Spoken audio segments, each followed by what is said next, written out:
De quoi je me mêle sur rmc.fr et 01net TV. François Sorel. Nous sommes le 26 octobre 2018 et comme chaque vendredi, c'est De quoi je me mêle, toute l'actualité des nouvelles technologies. Beaucoup de plaisir à vous retrouver, bien évidemment, à la fois sur rmc.fr, la version audio et la version vidéo qui vous attend sur 01nettv.com et sur YouTube. Merci d'être là. Au menu, tout à l'heure, on va parler d'EDF qui a sorti hier une offre étonnante, une offre d'électricité, mais complètement numérique, un peu comme le Soch des télécoms. On va en parler tout à l'heure et puis à cette occasion avec l'un des dirigeants d'EDF, on essaiera de vous faire baisser votre facture d'électricité et puis parler de Linky aussi. À quoi ça sert Linky? Est-ce qu'on peut aujourd'hui monitorer sa consommation électrique? On verra ça avec mon invité Grégory Tranois dans quelques minutes. Je vous rappelle aussi que vous pouvez réagir au contenu De quoi je me mêle avec le hashtag DQJMM, nous suivre sur la page Facebook. Merci d'être là, bienvenue. De quoi je me mêle sur rmc.fr et 01net TV. Et pour débuter, bien sûr, le club de la presse IT. À ma gauche, Rafi Aladjian cette semaine. Salut Rafi. Salut. Entrepreneur, spécialiste des nouvelles technologies. Rafi est là pour nous apporter son expertise dans le monde des technos. Et merci d'être là, Rafi. Et Eric Le Bourlou, bien sûr, fidèle au poste, comme chaque vendredi. Salut Eric. Hello. Le rédacteur en chef de 01net.com. Une salve d'actu cette semaine. Et on va commencer par la sortie aujourd'hui même du jeu vidéo le plus attendu de l'année. Red Dead Redemption 2, ça y est, il est lâché dans la nature. Oui, il est lâché dans la nature depuis minuit et donc voilà, ça y est, c'est parti. T'as pas les yeux trop fatigués? Non, j'y ai un peu joué hier, mais je n'ai pas pu jouer autant que je le voulais. J'étais trop fatigué fait hier. Et écoutez, pour tout vous dire, à la rédaction, tout le monde attend ce jeu. J'ai l'impression que tout le monde attend ce jeu. Oui, c'est incroyable. Je pense qu'ils sont bien partis pour faire un beau carton. On se rappelle quand même que GTA V, à leur précédent gros jeu, à Rockstar, hein, qui a créé ce jeu, avait quand même réuni 1 milliard de dollars en une semaine. Et là, ils sont peut-être partis pour faire le même coup. C'est effectivement sans doute le plus gros blockbuster de ces dernières années. Blockbuster, pourquoi? Parce que c'est un jeu qui a nécessité 8 ans de développement. C'est un jeu c'est un open world, mais d'une next-gen, hein, de nouvelle génération plutôt, puisqu'ils ont repris les bases de Red Dead Redemption, leur jeu qui était sorti sur la génération précédente de consoles. Qui est sorti il y a 7 ans, je crois, non? Qui est sorti il y a 7 ans, ouais. Qui était déjà un gros carton. Qui était un gros carton, oui, effectivement. Mais là, ils ont profité en fait de la puissance des nouvelles consoles pour faire un jeu qui est d'un réalisme assez incroyable, d'une profondeur assez dingue. Juste quelques chiffres quand même. Par exemple, c'est un jeu qui a nécessité du motion capture sur 1200 acteurs. Il y a 1200 acteurs qui ont donc été utilisés pour animer tous les personnages secondaires qui sont extrêmement nombreux à l'écran. Alors vous êtes avec nous en vidéo, je te coupe 2 secondes, on voit des images. Alors je ne sais pas si c'est vraiment des images du jeu. Si, ça c'est des images du jeu. D'accord, ouais. donc c'est pas des vidéos qui intègrent le jeu. Non. Hein. Ça c'est des images c'est tout à fait des images du jeu. Alors graphiquement c'est très beau, effectivement c'est très beau. Il y a des jeux plus beaux que celui-là, mais ce qu'il faut bien se rendre compte, c'est que c'est un open world, donc c'est effectivement il y a une carte gigantesque que vous pouvez explorer à la loisir, et donc effectivement on n'a pas les mêmes contraintes techniques que dans des jeux un peu plus ramassés. L'histoire du jeu, c'est quoi? On incarne en fait Arthur Morgan, qui est un hors-la-loi et qui donc fait partie d'une bande qui essaye de fuir un petit peu la civilisation qui arrive à grands pas, puisque ça se passe en 1899 et puis la liberté du Far West est un petit peu en train de s'éclipser au profit de la civilisation galopante. Ouais. Et donc cette bande de hors-la-loi, le chemin de fer notamment. Oui, voilà. Et puis on voit dans le jeu les débuts de la fée électricité partout un petit peu qui commence à se répandre et tout ça, et c'est assez génial de voir, c'est un peu la fin du Far West, du Far West tel qu'on pouvait le connaître avant. Et donc ce qui est intéressant, c'est que justement on va se balader dans cette immense carte avec son propre camp. Donc on a des personnages récurrents et on a donc une bande de hors-la-loi qui traîne avec nous et qu'on va devoir faire évoluer dans ce monde. Mais ce qui est intéressant aussi, c'est que ce jeu, qui va sans doute être le carton de Noël, c'est un jeu qui a mine de rien provoqué pas mal de polémiques aussi, puisque on en parle de plus en plus souvent, mais c'est un jeu qui a nécessité un travail de dingue. C'est un jeu qui est conçu par Rockstar, et Rockstar est connu pour être une entreprise un peu particulière dans le jeu vidéo, puisque c'est une entreprise qui fait rien comme les autres, qui est très secrète, qui ne parle pas du tout de ses conditions de travail. Et on l'a appris il n'y a pas si longtemps, via une interview d'un de ses patrons, Sam Hauser, qu'ils avaient été obligés de faire des semaines de travail de 100 heures pour arriver à ce résultat, et qu'il y avait beaucoup d'employés qui avaient effectivement beaucoup souffert de ces conditions de travail, parce que produire un jeu vidéo comme ça, c'est extrêmement difficile, et c'est très épuisant, et forcément pour les gens qui dirigent cette entreprise, quand on a une deadline à atteindre. Parce que cette date du 26 octobre est très calculée. Hein. Oui, il a été déjà repoussé. Il a été un peu repoussé, mais effectivement, c'est très calculé. Il faut que ça sorte un petit peu avant Noël. Donc, il y a eu énormément de travail sur ce jeu. Et fait étonnant, puisqu'il y a une polémique qui grimpe sur les conditions de travail chez Rockstar. Pour la première fois, l'éditeur là, a remercié sur sa page on va dire l'ensemble des gens qui ont travaillé sur ce jeu, et donc c'est juste une liste de 3000 noms, de 3000 développeurs, 3000 graphistes, 3000 personnes tout simplement qui ont travaillé à ce jeu pour le rendre possible, ce qui est du jamais vu chez Rockstar, qui était plutôt habitué à ne pas trop célébrer les gens qui travaillent pour eux. Voilà. On va voir un petit peu ce que ça donne en termes de vente, mais c'est déjà un carton. Disponible sur PlayStation 4 et Xbox One. Xbox One et PlayStation 4, pas sur PC. Pour les joueurs PC, devront sans doute attendre 1 an pour pouvoir y jouer. Et le truc, c'est que sans doute que sur PC, par contre, il sera, quand il va sortir, beaucoup plus beau et avec sans doute de nouvelles options. Voilà pour Red Dead Redemption. Bon, ça, Rafi, voilà, c'est le jeu vidéo, c'est un monde un peu particulier. C'est pas du tout mon monde, mais non, mais on se rend compte que très admiratif. Que l'industrie du jeu vidéo maintenant rend presque ridicule le cinéma et les blockbusters, quoi. C'est-à-dire que là, 8 ans pour faire ce jeu. Oui, c'est un budget pharaonique. C'est un budget, on ne connaît pas le budget du jeu, mais le budget du précédent jeu de Rockstar, du gros jeu, c'était GTA V. Et il avait coûté quand même 165 millions de dollars. Et là, a priori, ils ont éclaté le score. Donc voilà, pour vous donner un ordre d'idée. On enchaîne avec l'autre sortie marquante de ce jour. Finalement, ce 26 octobre est un jour un peu particulier. Red Dead Redemption qui sort, mais aussi l'iPhone 10. L'iPhone 10R, l'iPhone 10R, ouais, l'iPhone d'Apple le plus accessible de la nouvelle génération, évidemment. Qui effectivement vient de sortir et qu'on a en test en ce moment à la rédaction, et donc on n'a pas encore testé l'ensemble de ses fonctions, donc on ne peut pas moi j'ai pris le bleu pour qu'il soit sorti à ma chemise, c'est juste pour ça, comme ça vous le voyez, voilà, c'était la petite coquetterie du jour. Ouais. Et effectivement c'est un iPhone, c'est sans doute l'iPhone qui va cartonner, parce que c'est le moins cher, il est beaucoup moins cher, beaucoup. Il coûte 859 € si je ne m'abuse en version de base, donc il est quand même un peu plus accessible que le 10S et le 10S Max, et au détriment de certains trucs évidemment, puisque là on a pas un écran OLED mais un écran LCD qui est d'après nos mesures cependant très bon, c'est un excellent écran. Et on n'a pas le double capteur photo à l'arrière, et on voit aussi qu'au niveau du design ils ont fait quelques concessions. On voit un petit peu que les bords sont beaucoup plus larges que sur les iPhone 10S et 10S Max. Si vous êtes avec nous en vidéo, je suis en train de vous le montrer, on le voit, les bords sont un petit peu plus larges. Voilà. Bon, après, ça reste d'après nos premiers tests en tout cas, il s'avère extrêmement prometteur, tout aussi puissant puisqu'il a la même puce à l'intérieur, et cette puce est assez extraordinaire. Il faut bien le dire, la 12 Bionic.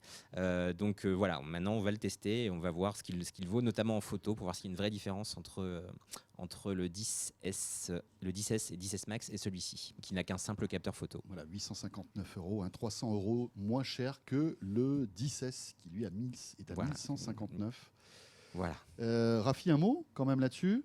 Là, c'est un petit peu plus dans ton domaine, malgré tout, les smartphones. Apple essaie de toucher un autre marché avec un téléphone un peu moins cher. Oui, je ne sais pas s'ils font pas ça pour l'image, de donner malgré tout l'impression qu'ils sont plus accessibles, mais même à 850 €, c'est quand même un téléphone très très cher. Oui, bien sûr. Et donc évidemment. à partir du moment où vous mettez 850, vous êtes peut-être capable de mettre les 300 qui font la différence avec l'autre. Alors, on est déjà de toute façon passé dans une autre dimension. Ouais. Donc, à ton avis, c'est simplement une espèce de signal qu'ils envoient psychologique en disant voilà, il y a un smartphone à 859, mais vous n'allez pas l'acheter, vous allez prendre l'autre qui coûte plus cher. C'est ça? Oui, et puis pour avoir l'air d'une marque qui est uniquement au-delà de 1000 euros, dollars, etc., c'est peut-être pas très bon pour l'image. Et donner l'impression qu'il y a des téléphones plus accessibles, c'est possible. Cela dit, on se rend compte, Eric, que voilà, Apple n'est pas le seul à entrer dans la danse des téléphones très chers. Hein. Oui, ça Tous y les est, autres s'y mettent, c'est la Des cette Samsung, saison. des Huawei. Notamment enfin, voilà. Huawei, là, récemment, avec son Mate 20 Pro, hein, qui est quand même à 1000 euros. Ce qui était, si je me rappelle bien, jusqu'à l'année dernière, quelque chose de complètement inédit, des smartphones qui dépassent Android qui dépassent les 1000 euros, ou qui atteignent les 1000 euros même, puisque c'était Samsung, si je ne m'abuse, qui avait beaucoup fait couler d'encre avec son Note 8. Donc maintenant, voilà, ça y est, va falloir s'habituer effectivement à avoir des smartphones Android aussi chers presque que les smartphones Apple. Parce que ils embarquent un maximum de technologie dedans. Effectivement, le Mate 20 Pro a notamment, par exemple, un capteur sous l'écran, ce qui n'existe pour l'instant nulle part ailleurs, et un quadruple capteur photo. Donc c'est un peu l'escalade de la violence. Et je pense qu'il va falloir s'attendre à avoir des smartphones de toute façon de plus en plus chers. Et je pense qu'au-delà des performances techniques, notre vision de ce qu'est un téléphone, un smartphone a changé aussi. C'est qu'avant, on avait l'ordinateur qui était l'objet cher qu'on avait et le téléphone était un accessoire. Aujourd'hui, le téléphone est quelque chose de central et donc mérite qu'on mette ce prix-là. Donc ce n'est plus un truc, ce n'est plus un téléphone. Oui, faut arrêter de les appeler des téléphones. Non, c'est un ordinateur, c'est un PC, enfin c'est tout ce que vous voulez. Je veux dire, aujourd'hui, on se sert plus souvent, enfin, au quotidien pour ma part, de mon smartphone que de mon PC. Oui, après... Et finalement, mon PC coûte plus cher que mon smartphone, donc c'est pas logique. Oui, en temps passé, je veux dire, c'est l'heure d'ordi est exorbitante par rapport à l'heure de téléphone. Ouais, il existe des PC pas si chers que ça. Non, c'est sûr, c'est sûr. Et puis des smartphones pas si chers aussi. Oui, là, on tape dans le haut de gamme, mais c'est vrai. C'est d'ailleurs l'autre tendance qui vient à côté, c'est-à-dire qu'on on a des smartphones, notamment de la part de Xiaomi, qui sont beaucoup moins chers, avec finalement des performances qui sont très honnêtes. Ou même Honor, qui propose des trucs très, très intéressants. Enfin, il y en a d'autres. Juste peut-être un mot sur cette tendance de l'intelligence artificielle qui est là pour embellir et sublimer les photos. Rafi, je ne sais pas si tu as suivi un petit peu ça, mais on se retrouve avec Apple qui a fait le choix sur l'iPhone XR de n'avoir qu'un capteur photo. Google avec le Pixel 3 qui mise aussi sur un seul capteur photo, mais beaucoup d'intelligence artificielle pour améliorer la qualité d'image. Est-ce que l'intelligence artificielle, finalement, c'est ce qui va faire en sorte que demain, on aura des photos de plus en plus belles, même si on n'a pas 2-3 capteurs sur les appareils? Je pense que l'intelligence artificielle joue à deux niveaux dans la photo. C'est d'une part le fait d'embellir les photos et de rendre acceptables des photos qui sont par ailleurs médiocres, enfin qui à la base auraient été médiocres. Et la deuxième, dans l'autre problème qui se pose, qui est qu'on se retrouve avec des tonnes de photos et que le travail de classification, le travail de retrouvage de photos devient de plus en plus important. Sinon, on a un fil de photos tous classés sur son téléphone et qu'on ne retrouve pas. Donc, créer des albums automatiquement, reconnaître des visages, etc., rend la photo aussi plus digeste et consommable. Retrouvage, ça existe. J'étais en train de, quand tu as dit ça, je me suis dit, retrouvage, là, c'est pas possible. Mais j'ai l'impression que ça existe. En tout cas, Google me dit que retrouvage, merci. Mais si ça se trouve, ça ne veut pas dire la même chose. Peut-être. Je vais regarder pendant qu'on va passer à autre chose. C'est ce qui est intéressant aussi quand tu parles de ce qu'on appelle le visual computing, c'est-à-dire utiliser l'intelligence artificielle pour améliorer les photos. Il y a quelque chose qui est assez intéressant aussi là-dedans, et c'est notamment la voix effectivement qu'emprunte Google et qu'il emprunte plutôt bien, parce que là, on est en train même de tester leur nouveau mode nuit. C'est Nicolas Lelouch qui est en train de le tester là en ce moment, qui vient d'arriver sur le Pixel. C'est assez incroyable, c'est-à-dire que vous êtes quasiment en pleine nuit et grâce à l'IA, le téléphone parvient à vous reproduire une photo qui est tout à fait honnête. Mais ce qui est aussi intéressant, c'est de se rendre compte que ces IA, elles vous forcent à prendre une photo qui va dépendre du résultat de millions d'autres photos. Ouais. Et c'est grâce à toute cette data que vous pourrez avoir une meilleure photo. Et il y a peut-être un risque quand même de voir cette intelligence artificielle prendre la main Oui. sur nos appareils photos. Et C'est que lisser des photos, c'est de lisser les photos et Ouais, que ouais. finalement on se retrouve avec une photo géniale, Ouais. mais que tout le monde aura cette même photo géniale. C'est ce que tu disais d'ailleurs, je crois qu'on en a déjà parlé. Hein. On peut imaginer qu'un coucher de soleil ressemblera à tous les couchers de soleil parce que l'IA de Parce que Google. fera la c'est photo l'algorithme idéale. de coucher Voilà. de soleil. C'est ça. Et ça, c'est- Même et ça- si, ouais. et finalement, pour l'instant, on n'en est pas là, mais Mhm. c'est possiblement un peu effrayant en fait. On parlait d'Apple, on va y rester avec Tim Cook, le PDG d'Apple qui est on tour en Europe en ce moment. Il s'arrête un peu partout. Oui. Il prêche la bonne parole. Il est venu en France notamment pour rencontrer notre président Emmanuel Macron, mais aussi pour défendre Apple et le codage visiblement. Oui, oui. Il avait du boulot cette semaine. Alors, il a eu du boulot et il est notamment, comme les images qu'on voit derrière toi, là, il est aussi venu à Bruxelles Oui. pour défendre la vision d'Apple en matière de données personnelles.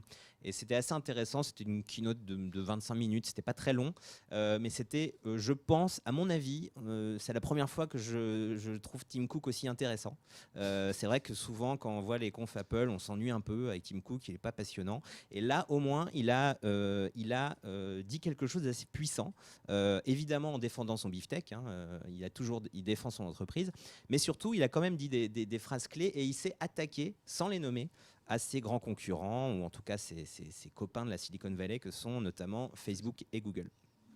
Il a par exemple commencé son intervention en expliquant que pour Apple, qu'il considérait que la vie privée était un droit fondamental. C'est pas la première fois qu'il le dit, mais que c'est quand même important quand on sait que Apple fournit des téléphones avec des IA justement, qu'ils ont des services en ligne qui pourraient se rapprocher de ceux de Google, etc. Mais il a passé son discours à effectivement dire que nos données personnelles devaient être mieux protégées que ce qu'elles n'étaient protégées aujourd'hui. Il a beaucoup vanté les députés européens d'avoir fait voter le RGPD. Il a dit que c'était génial et qu'il allait défendre le même type de principe aux États-Unis. Et puis, il a aussi effectivement tapé sur ses concurrents, sans les nommer. Il a par exemple dit, je lis mes notes, mais nos données sont utilisées comme des armes contre nous avec une efficacité militaire. C'est assez rare de voir Tim Oui, Cook bien sûr. Oui. Qui est en plutôt live. lisse, hein. Enfin, je veux Oui, dire, qui est- voilà, c'est ce que Voilà, c'est effectivement, toujours amazing, Voilà. et wonderful, etc. Là, malgré tout, il s'attaquait à un sujet sensible. Il s'attaque à un sujet sensible et puis il fait on voit bien qu'il visait dans son discours. Il a dit juste ensuite, toutes ces données permettent à ces entreprises, donc sans les nommer, mais on devine lesquelles, de vous connaître mieux que vous-même. Et en un sens, il n'a pas tort. Il n'a pas tort et il a bien défendu son beefsteak parce qu'on sait bien que Apple n'a pas du tout la même vision des choses en matière de vie privée, ce qui leur permet d'ailleurs au passage de dire c'est pour ça que nos téléphones sont plus chers. Mais il a bien défendu son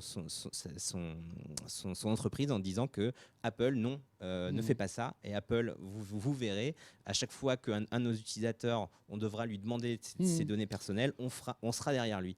Et c'était un discours assez intéressant. Bon, ils n'ont pas parlé d'impôts, hein, par contre. Ils ont pas parlé les des 13 des sujets milliards. qui Les fâchent. 13 milliards qu'il Ça, ils n'en ont pas qu'il a parlé. provisionné, Alors, il s'est fait ça, applaudir à plusieurs reprises, etc., etc. C'était en tout cas, je conseille à tous nos auditeurs de regarder cette keynote qui est intéressante. Qui est Et vous verrez Tim Cook sous un autre jour. Rafi, Tim Cook. Moi, j'ai adoré. Enfin, j'ai adoré pour pas Tim Cook, mais ce discours de Tim Cook est très intéressant à différents titres. La première, c'est que on entre dans l'ère du techlash, c'est-à-dire après avoir porté au nu tout ce qui était technologique, on voit de plus en plus de la méfiance, etc. Et cette intelligence qu'a Apple de surfer sur cette vague-là en disant justement, nous, on est les gentils de la techno et de voir que ça devient un argument et qu'on ne peut pas continuer à faire de la techno comme avant en faisant miroiter des gadgets technologiques, c'est très C'est-à-dire intelligent. que pour eux, c'est un double discours. C'est un argument commercial en disant regardez, nous, on fait différent des autres, donc venez chez nous. Voilà. Et puis le deuxième, c'est peut-être l'argument sociétal, c'est-à-dire qu'effectivement, il y a un danger à donner toutes ces données personnelles comme ça à qui veut les prendre. Je pense qu'il y a aussi un argument économique, c'est-à-dire qu'on voit bien dans les téléphones qui sortent aujourd'hui que l'innovation devient de plus en plus difficile.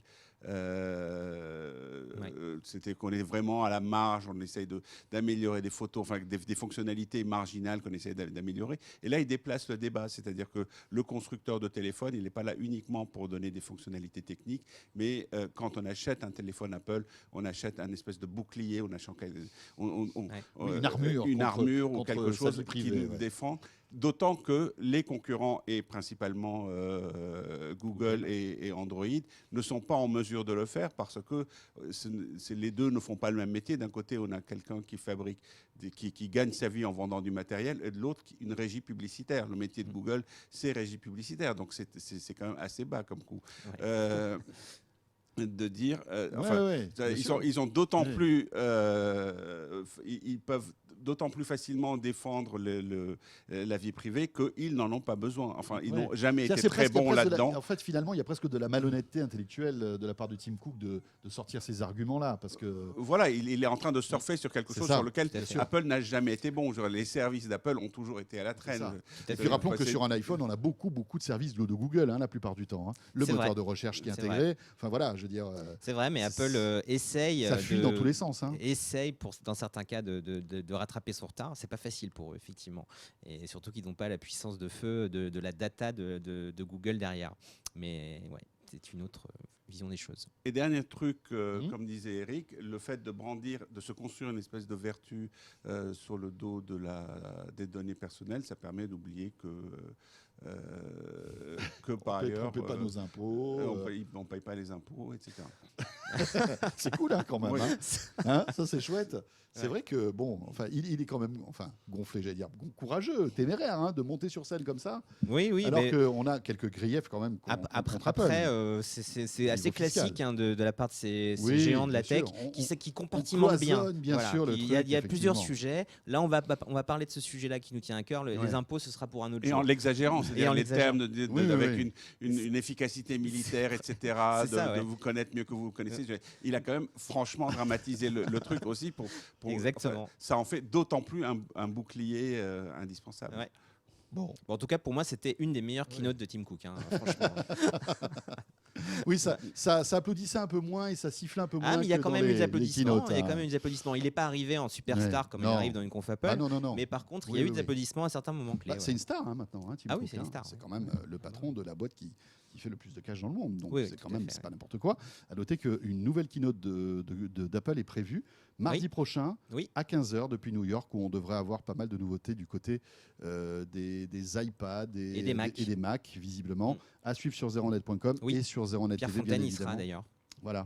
On fera un live spécial évidemment sur Zeronet TV pour commenter tout ça. Avec, ça sera Gonzalo d'Angbricourt qui sera là.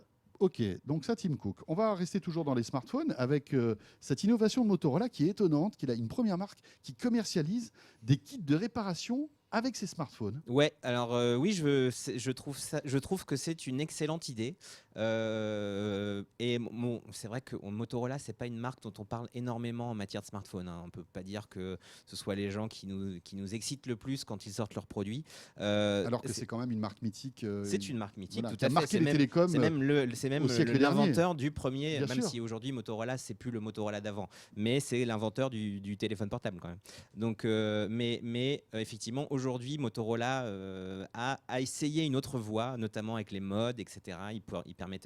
Qui permettent de greffer des fonctions supplémentaires à son téléphone, créer une sorte d'écosystème de smartphones modulaires, pourquoi pas. Mais au niveau du matériel, ils ne sont pas très réputés et répandus pour faire les meilleurs smartphones au monde. Par contre, là, moi, je trouve que là, ils ont une excellente idée, c'est de s'acoquiner avec iFixit. iFixit, c'est le spécialiste de la réparation do-it-yourself. iFixit vend des kits. Eux, leur obsession, c'est de démonter un truc. Ils adorent. Démonter un truc pour ensuite éventuellement le remonter ou changer une partie. Et ils vendent effectivement des kits en ligne qui vous permettent, en fonction de votre marque de smartphone, de réparer vous-même un smartphone. Et ça coûte évidemment bien moins cher cher que d'aller chez un réparateur ou chez Apple par exemple, où dès que vous voulez réparer un smartphone, ça coûte très cher. Donc Motorola s'est associé avec iFixit pour fournir directement aux clients sur la plupart de leurs smartphones des kits de réparation. Donc vous avez des kits de réparation pour l'écran, pour le dos, pour éventuellement une des parties du smartphone particulière. Il n'y a pas tout, hein. Vous ne pouvez pas tout changer. Par exemple, vous ne pouvez pas changer le capteur photo. Je raconte n'importe quoi. La batterie sans doute. La batterie, on peut le faire, ouais. La batterie, et c'est pas très cher. Vous pouvez changer la batterie d'un Motorola pour 30 € à peu près, avec tous les accessoires fournis. C'est-à-dire que vous avez un guide pas à pas qui va vous expliquer comment démonter votre téléphone avec les outils qui vont bien, qui sont fournis par iFixit. Et puis vous avez juste à changer après et vous avez la batterie. Vous remettez votre batterie, vous refermez votre smartphone et hop, vous êtes reparti. C'est une très belle initiative contre l'obsolescence programmée et c'est une première. C'est-à-dire qu'il n'y a pas eu de grands fabricants de smartphones qui s'étaient dit un jour « Ah, ce serait pas mal qu'on commercialise des kits pour que nos clients puissent réparer eux-mêmes leur smartphone. » Et ben, on peut que saluer en fait cette initiative. En effet. Rafi ? Je pense qu'il faut le mettre aussi en rapport avec ce dont on a parlé juste avant, c'est le discours de Tim Cook sur la vie privée. Aujourd'hui, les constructeurs de téléphones cherchent d'autres arguments que les arguments purement technologiques, surtout quand ils sont à la traîne comme Motorola. C'est-à-dire la plus-value morale ou éthique du produit devient un nouveau terrain de chasse qui est plus facile à utiliser par les Américains que par les Chinois, je pense. Fairphone l'avait fait avant. C'est vrai. Le téléphone réparable, etc. Mais le fait que ça se répète et que précisément il y a cette plus-value morale qui vient s'ajouter au produit est très intéressante à observer, et c'est un bon... Et puis surtout, enfin, là encore, moi j'essaie toujours de trouver le petit truc... le petit vice, mais c'est aussi une manière un peu différente de communiquer pour Motorola qui en a bien besoin. Oui, tout à fait. Oui. Moi, je croyais qu'ils étaient morts. Donc. Non, mais voilà. Non, la preuve, on peut réparer leur téléphone, c'est qu'ils sont pas tout à fait morts. Ils sont pas morts. Je croyais qu'ils étaient chez Google et après Google, on a plus souvenir. C'est Lenovo. C'est Lenovo, ouais. Ça appartient à Lenovo. Oui, donc c'est des Chinois. C'est des Chinois. Oui, tout à fait. C'est des Chinois. Mais c'est vrai que c'est une manière de communiquer un peu originale. D'ailleurs, la preuve, on parle jamais de Motorola. Là, on en parle d'une manière un peu différente. Oui, mais même si, encore une fois, ils avaient tenté des choses, d'ailleurs, je crois qu'ils tentent toujours, avec des smartphones un peu plus modulaires, ce qui est aussi une bonne idée, mais qui, dans les faits, n'est pas très efficace pour l'instant. Alors peut-être qu'ils vont y arriver. Donc effectivement, ils essayent de se différencier de cette manière et c'est plutôt pas mal. Et ouais, difficile aujourd'hui de se différencier quand on fait des smartphones, c'est très très très compliqué. Et bien voilà, merci à tous les deux, merci à Rafi Aladjian d'avoir été avec nous, qui nous prépare une petite surprise. Rafi, il ne veut pas nous en dire trop, mais bientôt tu viendras ici nous présenter quelque chose. Avec plaisir. Voilà. Rappelons pour tous ceux qui ne connaîtraient pas Rafi que c'est l'un des papas des objets connectés. Et le Nabastack, c'est lui, vous savez, ce lapin qui était l'un des tout premiers objets connectés en Wi-Fi et qui faisait pas mal de choses avec ses petites oreilles notamment. Et merci aussi à Eric Le Bourlou, rédacteur en chef de zeronet.com. Vous restez avec nous, on va parler d'énergie dans un instant, l'énergie électrique. Pas mal de nouveautés, notamment avec une offre qui est complètement digitale, numérique, qui a été lancée par EDF. On en parle avec l'un des porte-parole d'EDF qui sera mon invité. À tout de suite. De quoi je me mêle sur rmc.fr et 01net TV.